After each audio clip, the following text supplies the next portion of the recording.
الحمدللہ نحمدہ ونستعینہ ونصلی علی رسول الکریم اما بعد بسم اللہ الرحمن الرحیم۔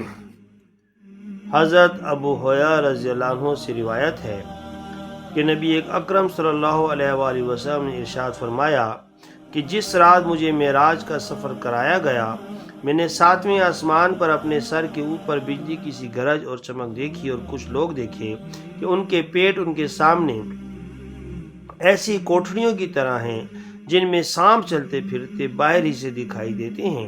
میں نے جبریل علیہ السلام سے پوچھا یہ کون لوگ ہیں؟ جواب ملا یہ سود کھانے والے ہیں۔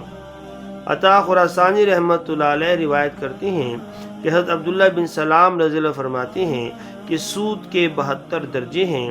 سب سے چھوٹا درجہ یہ ہے جیسے کوئی مسلمان اپنی ماں سے زنا کرتا ہے، اور سود کا 1 درہم 30 سے زائد زناحوں سے بدتر ہے۔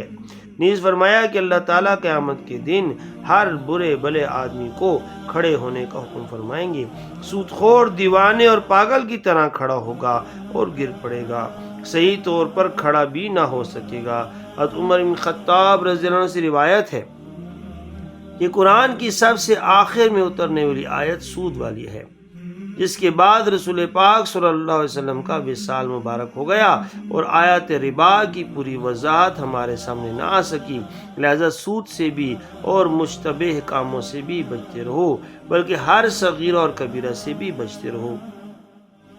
حضرت علی رضی اللہ عنہ سے روایت ہے کہ رسول اللہ صلی اللہ علیہ وسلم نے سود کھانے والے پر اور کھلانے والے پر اور اس کے گواہوں پر اور اس کے لکھنے والے پر اور رنگ بھرنے والی اور بروانے والی پر اور حلالہ کرنے والے پر اور ایسا کروانے والے پر اور زکوٰۃ روکنے والے پر لعنت فرمائی ہے۔ حضرت عبداللہ ابن مسعود رضی اللہ عنہ سے روایت ہے کہ رسول اللہ صلی اللہ علیہ وآلہ وسلم نے فرمایا کہ بندہ حرام مال کما کر جو صدقہ کرتا ہے اس پر اسے کچھ بھی اجر نہیں ملتا، اپنے لیے جو خرچ کرتا ہے اس میں برکت نہیں ہوتی، اور جو پیچھے چھوڑ جاتا ہے وہ دوزخ کے لیے اس کا توشہ ہوتا ہے۔ حضرت ابو رافع رضی اللہ عنہ فرماتے ہیں کہ میں نے چاندی کی ایک پازیب حضرت ابوبکر صدیق رضی اللہ عنہ کے ہاتھ فروخت کی۔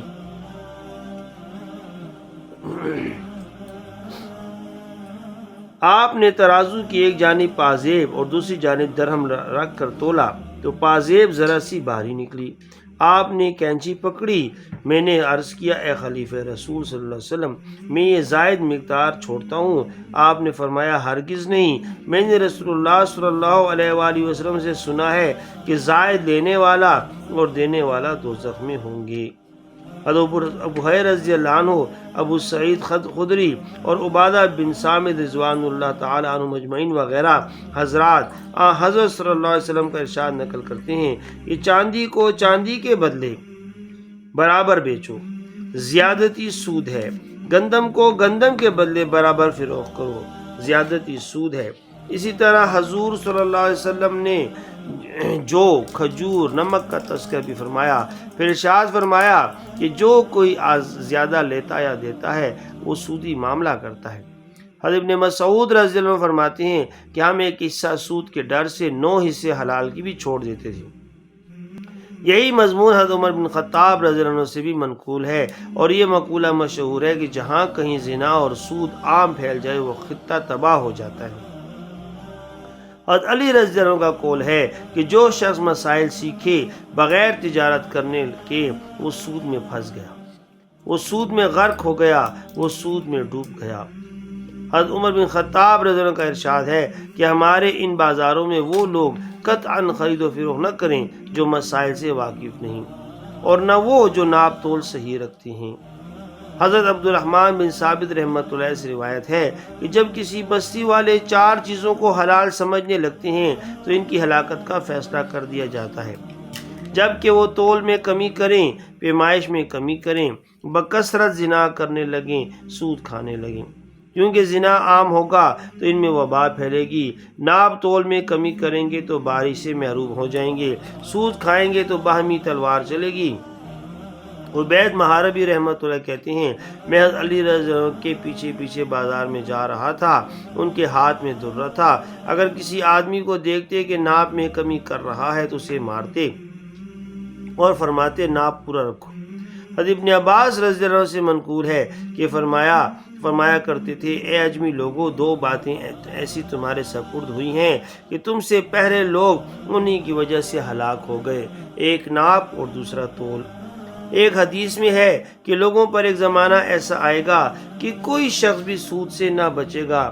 عرض کیا، یا رسول اللہ صلی اللہ علیہ وسلم، کیا سبھی لوگ سود کھانے لگیں گے؟ ارشاد فرمایا، جو نہیں بھی کھائے گا اس کا غبار اور اثر تو اسے بھی پہنچ کر رہے گا، یعنی اس کے گناہ کا کچھ حصہ ضرور پا لے گا، جس کا گواہ بن جائے گا یا کاتب بن جائے گا یا اس پر راضی ہوگا۔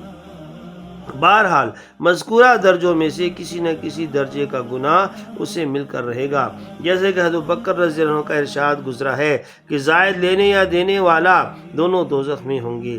تاجر کو لازم ہے کہ اتنا علم ضرور سیکھے جس کی ضرورت اثناء تجارت میں پڑتی ہے، تاکہ وہ سود میں مبتلا نہ ہو جائے، اور ناپ تول میں بھی خوب احتیاط سے کام لے کہ اللہ تعالیٰ نے اس معاملے میں انتہائی سخت وعید نازل فرمائی ہے۔ چنانچہ ارشاد ہے، وَيْلٌ لِّلْمُطَفِّفِينَ الَّذِينَ إِذَا اكْتَالُوا عَلَى النَّاسِ يَسْتَوْفُونَ وَإِذَا كَالُوهُمْ أَوْ وَزَنُوهُمْ يُخْسِرُونَ أَلَا يَظُنُّ أُولَٰئِكَ أَنَّهُم مَّبْعُوثُونَ لِيَوْمٍ عَظِيمٍ يَوْمَ يَقُومُ النَّاسُ لِرَبِّ الْعَالَمِينَ۔ بڑی خرابی ہے ناپ تول میں کمی کرنے والوں کی کہ جب لوگوں سے ناپ کر لیں تو پورا لیں، اور جب ان کو ناپ کر دیں تو یا تول کم کر دیں تو گھٹا دیں۔ کیا ان لوگوں کو اس کا یقین نہیں ہے کہ وہ ایک بڑے سخت دن میں زندہ کر کے اٹھائے جائیں گے، جس دن تمام آدمی رب العالمین کے سامنے کھڑے ہوں گے؟ ویل کے معنی عذاب کی سختی ہے۔ بعض کہتے ہیں کہ جہنم کی ایک وادی کا نام ہے جو ناپ تول میں کمی کرنے والوں کے لیے مقرر ہے، جو لوگوں سے اپنا حق پورا وصول کرتے ہیں اور جب خود دینا ہو تو کم دیتے ہیں۔ کیا ان کو قیامت کے دن کی حاضری کا جو ایک عظیم اور ہولناک دن ہے یقین نہیں؟ ابن آدم کو کچھ فکر کرنی چاہیے کہ جس دن کو اللہ تعالیٰ عظیم فرماتے ہیں وہ کس قدر عظیم ہوگا۔ کون سا دن ہیبت اور خوف میں اس سے بڑا ہو سکتا ہے؟ اس دن اللہ تعالیٰ کے حضور پیش ہوں گے، ہر چھوٹی بڑی بات کا سوال ہوگا، اپنے نام اعمال کو پڑھتے ہوں گے، زندگی بھر کے سارے اعمال اس میں موجود پائیں گے، اور تیرا رب کسی پر ظلم کرنے والا نہیں۔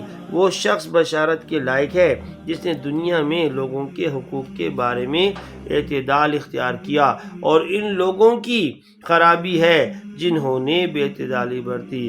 حضرت عمر رضی اللہ عنہ سے روایت ہے کہ رسول اللہ صلی اللہ علیہ وسلم نے ارشاد فرمایا کہ عدل و انصاف زمین میں اللہ تعالیٰ کی ترازو ہے، جو کوئی اسے اختیار کرتا ہے اسے جنت میں لے جاتی ہے، اور جو چھوڑ دیتا ہے اسے دوزخ کی طرف لے جاتی ہے۔ اور یہ بھی جان لو کہ ایک عادل بادشاہ کا اپنی رعایا سے عدل ہوتا ہے اور ایک خود رعایا کا آپس میں ہوتا ہے، سو تم عدل کو مضبوطی سے تھام لو تاکہ دردناک عذاب سے نجات پا سکو۔ اللہ تعالیٰ مجھے اور آپ کو سود کھانے، سود کھلانے، سود لینے، سود دینے، سود لکھنے، سود لکھوانے، اس پر راضی ہونے، اس کا گواہ بننے سے بچائے۔ اللہ تعالیٰ مجھے آپ کو صحیح اسلام پر عمل کرنے کی توفیق عطا فرمائے۔ جزاک اللہ خیرا۔